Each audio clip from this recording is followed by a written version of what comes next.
Bom dia! Nosso café executivo de hoje, nós temos o prazer de receber aqui o Dr. Holanda Rocha, que é especialista em direito imobiliário, especialista nessa gestão de condomínios, que você vai ter o prazer de conhecer um pouco mais sobre isso hoje no nosso café. Até porque isso é a mudança de hábitos dos brasileiros, dos piauienses, de morar em condomínio. É sobre isso nosso tema do café. Muito obrigado por estar aqui conosco, Dr. Holanda. É um prazer recebê-lo. Bom dia, Ana. O prazer é nosso, é todo nosso. Obrigado pelo convite. Espero poder te atender e corresponder aos teus telespectadores. Dr. Holanda, eu queria contextualizar essa realidade que a gente está vivendo, em que as pessoas estão saindo das suas casas e buscando viver em condomínio, seja na vertical, né, com esse processo, como nos condomínios de casas. É até comum a gente atribuir ao crescimento das cidades, quando a gente passa assim e olha, tem muitos prédios, cidade desenvolvida. É comum a gente atribuir a verticalização ao desenvolvimento das cidades. Então eu queria que você falasse um pouquinho desse contexto em que a gente agora vive cada vez mais forte. Ok, Ana.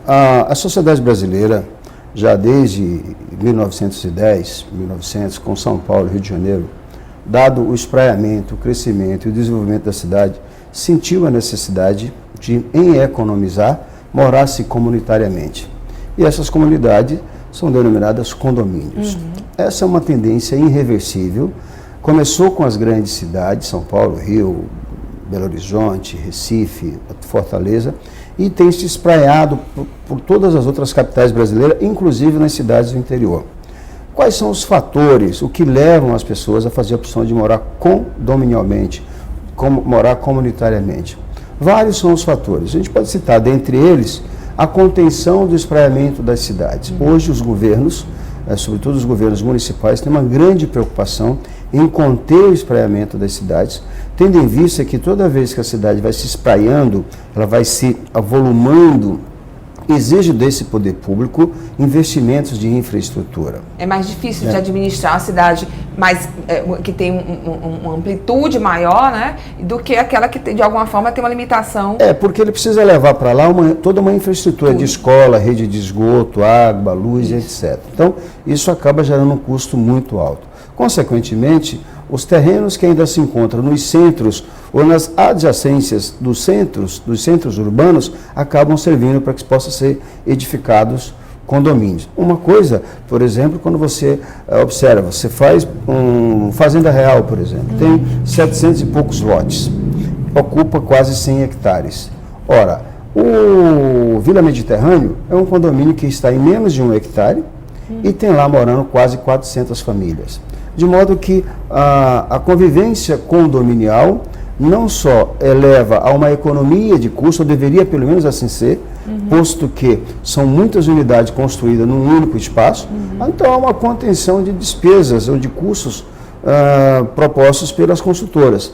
Então, o preço deveria ser, ou é, uma das primeiras fatores que levam à opção por morar comunitariamente. Depois disso, tem o que nós chamamos comumente de 3S. Seria a segurança, seria a saúde, seria o sossego, tá? Comumente chamado de 3S, saúde, segurança e sossego. Esses fatores também, eles são bastante levados em consideração quando você faz a opção por morar comunitariamente. Segurança, por que segurança? Porque você pode fechar o teu apartamento, fechar a tua casa e ir para a praia, sair de férias, e você não vai ter problemas, porque ao chegar, você vai encontrar a tua casa ou teu apartamento intacto, visto que há toda uma segurança envolvida, proposta pelo condomínio, pela gestão condominial. Sossego, esse é questionável, é meio controverso, porque a busca é por isso, né, na verdade, mas a gente também está aprendendo a viver em condomínio, não é isso? As cidades onde já há uma convivência condominial mais antiga, os grandes centros, visto que já passaram por N problemas, já estão, eu diria, mais aculturadas, já estão mais acostumadas a morar comunitariamente. Naquelas cidades onde essa realidade começa a ser um fato, ainda temos algumas dificuldades, ainda temos alguns problemas, por absoluta falta de compreensão ou até mesmo de informação daqueles que moram em condomínio. Bom, e a gente falou dessa dessa figura, dessa condição, né, a gente idealiza também uma outra figura que nasce a partir dessa mudança de hábito de viver em condomínio, que é a figura do gestor de tudo isso, né? É comum, eu já ouvi muitas pessoas falarem o seguinte: na hora de escolher o síndico, aquele que é escolhido, ele é quase como o que recebeu o castigo, né? Ele era muito visto dessa forma, porque agora é sua vez, agora é a sua. Então ficava rodando entre as pessoas, mas sem ter um tipo de profissionalização, de entendimento, que acaba sendo uma gestão de um negócio. Se você olhar bem, você tem fornecedores, você tem os seus clientes ali, você tem toda uma rede de apoio logístico que precisa para funcionar, tem os seus colaboradores que atuam. Então acaba tendo uma gestão e que precisa ter um entendimento até profissionalizado. Me explica um pouquinho, até para a gente poder desmistificar, que o síndico não é essa figura que deve ser castigada. Não, né? É verdade. Bom, Ana, você disse bem, um condomínio, ele se assemelha a uma pequena, e muitos deles até uma média e grande empresa, Sim. dada a complexidade existente. Ainda que um condomínio não seja uma pessoa jurídica, seja um ente despersonalizado, ele pratica atos que se assemelham, como disse, a uma pequena e média empresa. E por que isso? Porque ele tem pessoas contratadas, ele se relaciona comercialmente com entes públicos e privados. Então ele tem toda uma complexidade de relação. E para isso o legislador criou a figura do síndico. E quem é o síndico? O síndico é aquela pessoa que, ativa e passivamente, judicial e extrajudicialmente, responde por o destino do condomínio. Deve-se eleger também, quando para gerir gerir o condomínio, é possível que seja também eleito um subsíndico, e junto ao subsíndico também você elege o Conselho Fiscal e o Conselho Consultivo. Como o nome está a dizer, o Conselho Fiscal é aquele que fiscaliza as contas mensais do condomínio. Pode ser mensal, pode ser trimestral ou pode ser até anual. Qual o papel? O que esse papel se assemelha? Por exemplo, assemelha-se aos Tribunais de Contas dos Estados, TCEs, Tribunal de Contas da União. Ele fiscaliza as contas do síndico. Conselho Consultivo. O Conselho Consultivo sugere aquela gestão compartilhada. E o que seria a gestão compartilhada? É a divisão de responsabilidades. Existem condomínios que têm 12, 16, 18, 24 torres. E é comum eleger-se um subsíndico ou um conselheiro para cada uma dessas torres e com ela e assim esses conselheiros ajudarem na gestão condominial. Isso, de certa forma, elimina aquela resistência de ser síndico, porque passa a se ter uma gestão compartilhada. Né? O outro fator que levava ou ainda leva as pessoas a resistirem a ser síndico é porque não há uma compreensão por parte da maioria dos condôminos daquele serviço que voluntariamente, visto que, em muitos casos, sequer é descontado do síndico, sequer é isento da sua taxa condominial. A figura do síndico, ele tem um perfil ideal? Assim, algumas características pessoais que ele precisa ter, porque a gente vê o síndico resolvendo conflitos, né, que existem, que numa gestão de muitas pessoas morando junto, com certeza isso acaba acontecendo, é natural. Ele acaba também tendo que entender um pouquinho de administração, de gestão, de finanças, talvez um pouco de direito. O que a gente poderia traçar algumas características básicas para o perfil de um síndico? Bom, você tem razão, Ana. O síndico, normalmente, ele tem que ser, às vezes, psicólogo, psiquiatra, economista, advogado. Ele tem que ter uma noção básica, ainda que básica, de todas essas situações, posto que vários são os conflitos que lhes são propostos, várias são as demandas que lhes são propostas. E ele tem que procurar resolver. Qual seria o perfil ideal de um síndico? Nós entendemos que o síndico tem que ser uma pessoa sensata, tem que ser uma pessoa ponderada, tem que ser uma pessoa flexível, tem que ser uma pessoa de diálogo. O síndico não pode ser aquele síndico autoritário, também não pode ser aquele síndico bonzinho. Né? Então, do síndico se espera bom senso. Entendo eu que não há, a rigor, uma exigência de uma qualificação específica para que você possa gerir.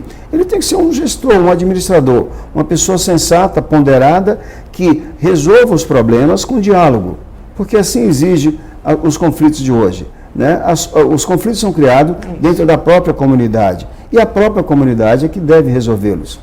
Bom, nessa visão de gestão de condomínios, a gente sabe que daí derivam vários assuntos, de ordem jurídica, de relacionamento, enfim, eu queria que você relacionasse algumas, pelo menos algum exemplo, porque vai desde o cachorro que não pode entrar, do animal, a colocar o som, a festa, o volume, enfim, tem vários aspectos.